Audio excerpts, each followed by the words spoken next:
വർഷങ്ങളും കഴിഞ്ഞു. ഇതാ ഞാൻ അവിടുന്ന് ചെന്നിറങ്ങുമ്പോൾ തന്നെ എന്നെ കാത്തവിടെ ആളുകൾ നിൽപ്പുണ്ട്. ഞാൻ അവിടുന്ന് പുറത്തിറങ്ങിയപ്പോൾ അമേരിക്കൻ മലയാളിയായ ഒരു സഹോദരി ഇതാ കേരളത്തിലെ തനി നാടൻ ഭക്ഷണം ചോറും കറിയൊക്കെ ഉണ്ടാക്കി എയർപോർട്ടിൽ വെച്ച് എനിക്ക് തന്നു. അത്രയും കൂടെ സഹായം കിട്ടി. അങ്ങനെ ഞാൻ അമേരിക്ക കഴിഞ്ഞു. അവസാനം തിരിച്ചു പോരാറായി. അപ്പോൾ എനിക്ക് മനസ്സിലായി പരിശുദ്ധാത്മാവ് വിജയകരമായി കാര്യങ്ങൾ പൂർത്തിയാക്കി. തിരിച്ചിങ്ങോട്ട് ഇനി പരിശുദ്ധാത്മാവിൻ്റെ സഹായം ഇല്ലേലും പോരാൻ പറ്റും. കാരണം എൻ്റെ കയ്യിൽ ടിക്കറ്റുണ്ട്, വിസയുണ്ട്. പിന്നെ അവിടുന്ന് കയറ്റിയാൽ എങ്ങനെയായാലും ഇവിടെ കൊണ്ട് ചാടിക്കും, അത് ഉറപ്പാണ്. ബലമായിട്ട് ഒരു രാജ്യത്ത് നിർത്തുകയല്ല, ബലമായിട്ട് ഇവിടെ കൊണ്ട് ഇന്ത്യയെ കൊണ്ട് തള്ളും. പിന്നെ ടിക്കറ്റുമൊക്കെ ഉണ്ട്, ഒന്നും പേടിക്കാനില്ല. ഞാനതുകൊണ്ട് വളരെ ഫ്രീ ആയിട്ട് വലിയ ദൈവാശ്രയമൊന്നും ഇല്ലാതെ ഇതാ ഫ്ലോറിഡ എയർപോർട്ടിൽ എന്നെ കൊണ്ട് അവിടുത്തെ അച്ഛൻ വിട്ടു. ഞാനവിടെ പ്രത്യേക ദൈവാശ്രയമൊന്നും ഇല്ലാതെ ഇതാ അമേരിക്ക കണ്ടും ആസ്വദിച്ചും എയർപോർട്ടിലിരുന്നു. കുറച്ച് നേരം കഴിഞ്ഞപ്പോൾ ഒരു അനൗൺസ്മെൻ്റ് ഉണ്ടായി. ഇതാ ഞാൻ പോകുന്ന ഫ്ലൈറ്റ് 3 മണിക്കൂറോളം താമസിക്കും, കാലാവസ്ഥ പ്രതികൂലമാണ്. അങ്ങനെ ഞാൻ 3 മണിക്കൂർ എയർപോർട്ടിലിരുന്നു. അങ്ങനെ 3 മണിക്കൂറിന് ശേഷം ന്യൂയോർക്ക് എയർപോർട്ടിലെത്തിയപ്പോൾ ന്യൂയോർക്കിൽ നിന്നുള്ള എൻ്റെ ഫ്ലൈറ്റ് പോകുന്ന സമയം കഴിഞ്ഞു. ആദ്യമായിട്ടാണല്ലോ ന്യൂയോർക്ക് എയർപോർട്ട് എന്നൊക്കെ പറഞ്ഞ വലിയ എയർപോർട്ടാണ്. അവിടെയെങ്കിലും നമുക്ക് എങ്ങോട്ടാണ് പോകേണ്ടതെന്ന് പോലും അറിയാൻ മേല. ഞാൻ എൻ്റെ ബാഗ് എടുത്ത് തലയെ വെച്ചുകൊണ്ട് ഓടുകയാണ്. അങ്ങനെ ഒരാളെ ആദ്യമായിട്ടായിരിക്കും അമേരിക്കക്കാർ കാണുന്നത്. ബാഗും തലയെ വെച്ച് വേർത്തൊലിച്ച് ഒരാൾ ഓടുന്നു അമേരിക്കയിലെ തണുപ്പിൽ. ഞാൻ ഓടി ഇതാ ഞാൻ പോകേണ്ട കൗണ്ടറിൽ, ഇങ്ങനെ ഏതാണ്ട് ട്രെയിനിലൊക്കെ കയറി പോകണം. അങ്ങനെ കൗണ്ടറിൽ ചെന്നു. കൗണ്ടറിൽ ചെന്നപ്പോൾ കണ്ട കാഴ്ച, എൻ്റെ കൗണ്ടർ ശൂന്യമായി കിടക്കുന്നു. ഞാൻ വേർത്തൊലിച്ച് അവിടെ ഇരുന്നു. എന്നിട്ട് വന്നാലൊന്നും ദൈവത്തെ വിളിച്ചേക്കാൻ തോന്നിയില്ല. കാരണം ഈ വിഷമവും പ്രയാസവും കാരണം പിന്നെ വിളിക്കാൻ തോന്നിയില്ല. കുറേ നേരം അവിടെ ഇരുന്ന് നോക്കിയപ്പോഴാണ് അപ്പുറത്തെ കൗണ്ടറിലൂടെ ആളുകൾ പോകുന്നത്. അവിടെ ചെന്ന് ചോദിച്ചപ്പോൾ അവർ പറഞ്ഞു ഈ കൗണ്ടർ അങ്ങോട്ട് മാറ്റിയതാണെന്ന്. അങ്ങനെ അവിടുന്ന് കയറി ഫ്ലൈറ്റിൽ ചെന്നപ്പോൾ എനിക്ക് മനസ്സിലായി ഇനിയിപ്പോൾ ഒന്നും പേടിക്കാനില്ല. കാരണം ഇവരിനി എന്ത് ചെയ്തോളും, നമ്മളെ ഇന്ത്യയെ കൊണ്ട് ചാടിച്ചോളും. അതുകൊണ്ട് വളരെ സുഖമായും സന്തോഷമായും ഉറങ്ങിയും ഉണർന്നും ഞാൻ അവിടെ ഇരുന്നു. അങ്ങനെ ബ്രസൽസ് എന്ന് പറയുന്ന ഒരു സ്ഥലത്ത്, രാജ്യത്തൊരു സ്ഥലത്ത് കൊണ്ട് ഇറക്കി. അവിടെ ഇറങ്ങിക്കഴിഞ്ഞപ്പോൾ ഒരു പ്രത്യേക അനൗൺസ്മെൻറ്റ്, ഇവിടെ പണിമുടക്കാണ്. അതുകൊണ്ട് ഫ്ലൈറ്റ് ക്ലീൻ ചെയ്യാനോ മറ്റ് സർവീസുകൾക്കോ സാധ്യതയില്ലാത്തതുകൊണ്ട് എപ്പോഴീ ഫ്ലൈറ്റ് പോകുമെന്ന് ഇനി നിശ്ചയിക്കാൻ പറ്റാത്ത അവസ്ഥയാണ്. അതുകൊണ്ട് പിന്നെ അറിയിക്കുമെന്ന് പറഞ്ഞു. എല്ലാ ഫ്ലൈറ്റുകളും അപ്പോഴേക്കും പോയി കഴിഞ്ഞു. നമ്മുടെ ഫ്ലൈറ്റും ഞങ്ങൾ കുറേ ആളുകളും മാത്രം എയർപോർട്ടിൽ കൂടെ നിലാവത്ത് കോഴി അഴിച്ച് വിട്ടിരിക്കുന്നത് പോലെ അങ്ങോട്ടും ഇങ്ങോട്ടും നടന്നു. കിടക്കാൻ സ്ഥലമില്ല. അവസാനം ഞാൻ പ്രാർത്ഥിച്ചു, ദൈവമേ തല ചായ്ക്കാൻ ഒരിടം തരണം. അപ്പോഴാണ് ഇതാ അതിൻ്റെ ഒരു കമ്പി പറഞ്ഞു പോയ ഒരു കസേര കണ്ടു. അപ്പോൾ അതിനിടയ്ക്ക് 2 സീറ്റ് ഒന്നിച്ച് കിടക്കുന്നു, ബാക്കിയെല്ലാം ഒറ്റ സീറ്റാണ്. ഞാൻ ആ സീറ്റിൽ കിടന്നുറങ്ങി. 7 മണിക്കൂർ കഴിഞ്ഞപ്പോൾ ഇതാ അനൗൺസ്മെൻ്റ് ഉണ്ടായി, പോകാൻ സമയമായി. അപ്പോൾ പിന്നെ ഞാൻ വിചാരിച്ചു ഇനി പേടിക്കാനൊന്നുമില്ല, ഇനി കറക്റ്റ് ഇന്ത്യയിലേ ചെന്ന് ഒന്നുകിൽ ഫ്ലൈറ്റ് പൊട്ടിപ്പോവും, അങ്ങനെയാണെങ്കിൽ പ്രശ്നം ഉണ്ടാകത്തുള്ളൂ, അങ്ങനെയാണെങ്കിൽ എല്ലാവരും കൂടെ ചത്തോളുമല്ലോ. പിന്നെ പോവുകയാണെങ്കിൽ എന്താണ്, ഇത് കറക്റ്റ് ഇന്ത്യയിൽ ചെന്ന് ചാടും. ഞാനങ്ങനെ ഇതാ ബോംബെയിൽ വന്നിറങ്ങി. അപ്പോൾ മണിക്കൂറുകൾ താമസിച്ചാണ് ഫ്ലൈറ്റ് വന്നിരിക്കുന്നത്. അങ്ങനെ ബോംബെ വന്ന് സാധനങ്ങളെല്ലാം എടുത്ത് ഞാൻ ഒരു തരത്തിൽ നമ്മുടെ കൗണ്ടറിൽ വന്നു. അങ്ങനെ കൗണ്ടറിൽ വന്നു കഴിഞ്ഞപ്പോൾ ഇതാ എൻ്റെ ഫ്ലൈറ്റ് പോകാനുള്ള സമയം കഴിഞ്ഞു.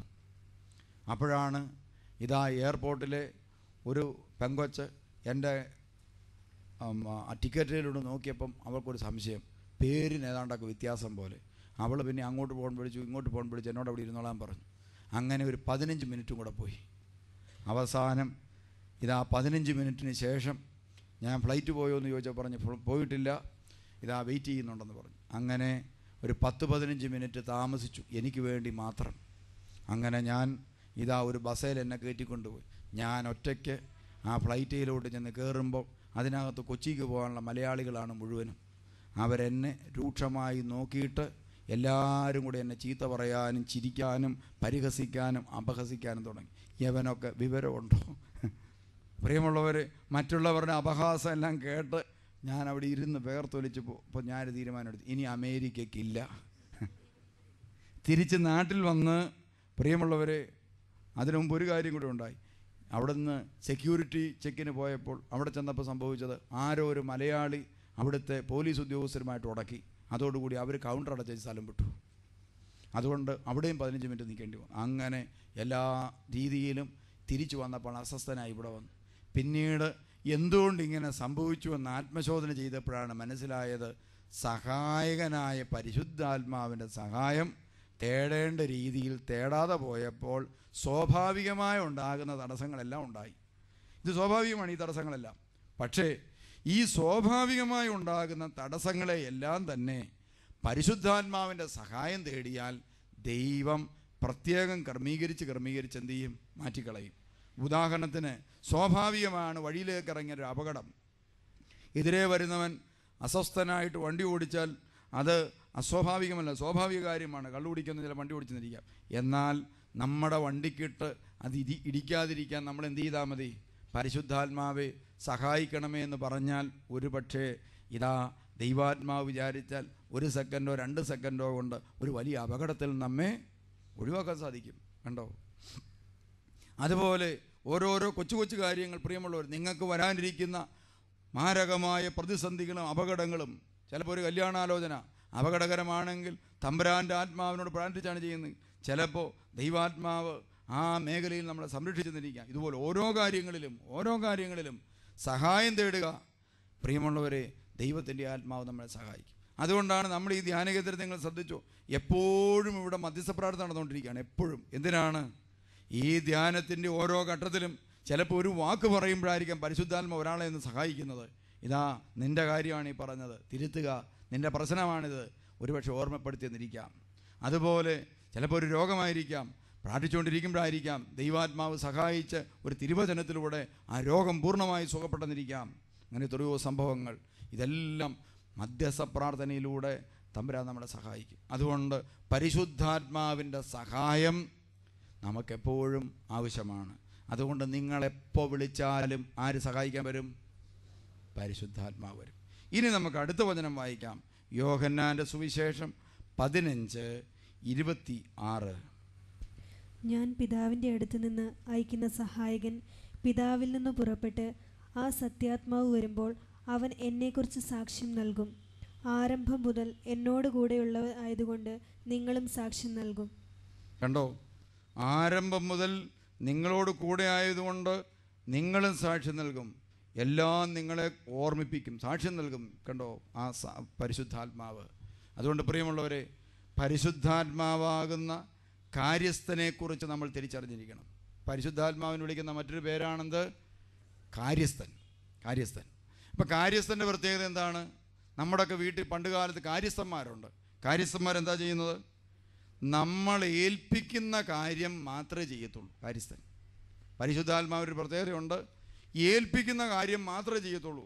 അതുകൊണ്ട് നിങ്ങളിങ്ങനെ പറയുകയാണ്, ഇതാ പരിശുദ്ധാത്മാവാൻ ദൈവമേ, എൻ്റെ ജീവിതത്തിൻ്റെ പഠന മേഖലകളെ ഞാൻ അങ്ങേക്ക് സമർപ്പിച്ചിരിക്കുന്നു കഴിഞ്ഞാൽ പഠന കാര്യങ്ങളിൽ പരിശുദ്ധാത്മാവ് കൃത്യമായി നമ്മളെ സഹായിച്ചുകൊണ്ടിരിക്കും പറയുന്നത്രയും കാലം. ഓരോരോ മേഖലകളിലും നമ്മൾ എന്തു ചെയ്യണം? ദൈവാത്മാവിൻ്റെ സഹായം തേടുകയും പരിശുദ്ധാത്മാവിനെ ഏൽപ്പിച്ചു കൊടുത്ത് പ്രാർത്ഥിക്കുകയും ചെയ്തുകൊണ്ടിരുന്നാൽ ഓരോ മേഖലകളിലും അവൻ കാര്യങ്ങൾ ഏറ്റെടുത്ത് ചെയ്യാൻ തുടങ്ങും. അതുകൊണ്ട് നിങ്ങളുടെ ജീവിതത്തിലെ ഓരോരോ കാര്യങ്ങൾ പരിശുദ്ധാത്മാവിന് പ്രത്യേകം ഏൽപ്പിച്ചു കൊടുക്കണം. ജോലി ചെയ്യാൻ പോകുമ്പോൾ പറയണം, ദൈവമേ, എൻ്റെ ജോലിയും ജോലി കാര്യങ്ങളും നീ കൂടെ സഹായിച്ച് ചെയ്യണമേ എന്ന് പ്രാർത്ഥിക്കുക. ദൈവത്തിൻ്റെ ആത്മാവ് സഹായിക്കും. ഇതുപോലെ നമ്മുടെ ജീവിതത്തിൻ്റെ എല്ലാ മേഖലകളെയും നമ്മൾ ഏൽപ്പിച്ചു, കുടുംബ ജീവിതം ഏൽപ്പിച്ചു കൊടുക്കുക, വിദ്യാഭ്യാസം ഏൽപ്പിച്ചു കൊടുക്കുക, പഠന സംബന്ധമായ കാര്യങ്ങൾ പരിശുദ്ധാത്മാവിനെ ഏൽപ്പിച്ചു കൊടുക്കുക. പ്രിയമുള്ളവരെ, ദൈവാത്മാവ് എല്ലാ കാര്യങ്ങളും കൃത്യമായിട്ടും ചിട്ടയായിട്ടും നോക്കി നടത്താനായിട്ടിടയായിത്തീരും. അപ്പം നമുക്ക് അനാവശ്യ ടെൻഷനുകൾ കുറയും. ഒരിക്കൽ പ്രാർത്ഥിച്ചു കഴിഞ്ഞപ്പോൾ പരിശുദ്ധാത്മാവ് എനിക്ക് നൽകിയ ഒരു പ്രചോദനമാണ്. ഇതാ ഈ ധ്യാന കേന്ദ്രത്തിൽ ഒന്നുമില്ലാത്ത കാലത്ത് പരിശുദ്ധാത്മാവിനോട് പ്രാർത്ഥിക്കുമ്പോൾ പരിശുദ്ധാത്മാവ് ഇപ്രകാരം എന്നോട് പറഞ്ഞു, ഇതാ ഇവിടെ ധ്യാന കേന്ദ്രത്തിൽ വരുന്ന എല്ലാവർക്കും സൗജന്യമായി ധ്യാനം കൂടാൻ ക്രമീകരണം ചെയ്യുക. അപ്പോൾ എനിക്ക് ഭയങ്കര സംശയമായി. മറ്റ് ധ്യാന കേന്ദ്രങ്ങളും പരിശുദ്ധാത്മാവല്ലേ നിയന്ത്രിക്കുന്നത്? അവിടെ പരിശുദ്ധാത്മാവ് കൊടുത്തിരിക്കുന്ന നിർദ്ദേശമാണ് അത് രജിസ്ട്രേഷൻ ഫീസ് വെച്ച് ചെയ്യണമെന്ന്. ഇവിടെ എനിക്ക് നൽകിയ നിർദ്ദേശം വേണ്ടെന്നാണ്. അപ്പോൾ ഞാൻ അച്ഛനായിട്ട് നടത്തുന്നതുകൊണ്ട് ഒരുപക്ഷെ ആളുകൾ ചിന്തിക്കും, ചേട്ടാ അവരിങ്ങനെ കണക്കൂട്ടാൻ തുടങ്ങും. എന്താണ്? 300 രൂപ വെച്ച് 100 പേര് ധ്യാനം കൂടി. അപ്പോൾ എത്ര രൂപ കിട്ടി? അത് മുഴുവൻ അച്ഛൻ്റെ പോക്കറ്റിലോട്ടാണല്ലോ പോയത്. ചില ആളുകൾക്ക് പിന്നെ ഉറക്കം കാണുകയില്ല, ചിലവിൻ്റെ കാര്യമൊന്നും അവർ ഓർക്കുകയില്ല. അപ്പോൾ ചില ആളുകൾക്ക് നമ്മുടെ സഭയിൽ ചിലപ്പോൾ ഉറക്കം കിട്ടുകയില്ല. അവരിങ്ങനെ ഉറക്കമില്ലാതെ വിഷമിക്കാൻ സാധ്യത ഉള്ളതുകൊണ്ടായിരിക്കാം പരിശുദ്ധാത്മാവ് ഇങ്ങനെ ഒരു ഇൻഫർമേഷൻ നൽകിയത്. ഇനി ചിലർ ഇപ്പോൾ ഉറങ്ങാതിരിക്കുക, ഇതെങ്ങനെയാണ് അപ്പോൾ നടന്നു പോകുന്നത് എന്നോർത്ത് വിഷമിക്കുന്നവരും കാണും. എന്തായാലും ചില മനുഷ്യർക്ക് ഉറക്കമില്ല. അപ്പോൾ ദൈവാത്മാവ് എന്തായാലും ഇങ്ങനൊരു പ്രചോദനം നൽകി. എന്നോട് പലരും ചോദിച്ചു, സത്യത്തിൽ 10, 100, 200, 250 പേര് കടന്നു വരുന്ന ധ്യാനങ്ങളിൽ ഇതാ നമ്മുടെ പള്ളിയിൽ വെച്ചൊരു ക്യാമ്പ് നടത്തുമ്പം 250 പേരുടെ ഒരു ക്യാമ്പ് നടത്താൻ 1 വർഷം മുമ്പേ കമ്മിറ്റിക്കാരെ വിളിച്ചു കൂട്ടും. പ്രത്യേക കമ്മിറ്റികൾ, ഭക്ഷണം ഉണ്ടാക്കാൻ പ്രത്യേക കമ്മിറ്റി, അതുപോലെ വോളണ്ടിയർ രജിസ്ട്രേഷന് പ്രത്യേക കമ്മിറ്റി, ഇങ്ങനെ എല്ലാം വെച്ചിട്ടും നമ്മുടെ പല ക്യാമ്പുകളും പൊളിയുകയാണ്. അപ്പോൾ പിന്നെ നമ്മളിതെങ്ങനെ നടത്തിക്കൊണ്ടുപോകും? അപ്പോൾ ഞാൻ പറഞ്ഞു, എനിക്കറിഞ്ഞുകൂടാ. പരിശുദ്ധാത്മാവിൻ്റെ സഹായം തേടി പ്രിയമുള്ളവരെ ധ്യാനങ്ങൾ ആരംഭിച്ചു. എല്ലാ ധ്യാനങ്ങളും ഭംഗിയായും ചിട്ടയായും യാതൊരു സാമ്പത്തിക പ്രയാസങ്ങളുമില്ലാതെ, നാളെക്കുറിച്ച് യാതൊരു ഉത്കണ്ഠകളുമില്ലാതെ ദൈവത്തിൻ്റെ ആത്മാവ് ക്രമാനുഗതമായി ഇത്രയും വർഷം നടത്തിക്കൊണ്ടുപോയി.